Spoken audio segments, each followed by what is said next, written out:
হয়তো দেখলো তার গিন্নি জোরে কপ করে নিয়েছে বিছানা।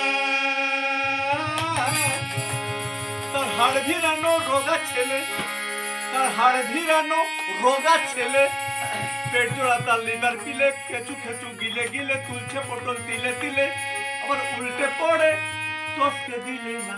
বলো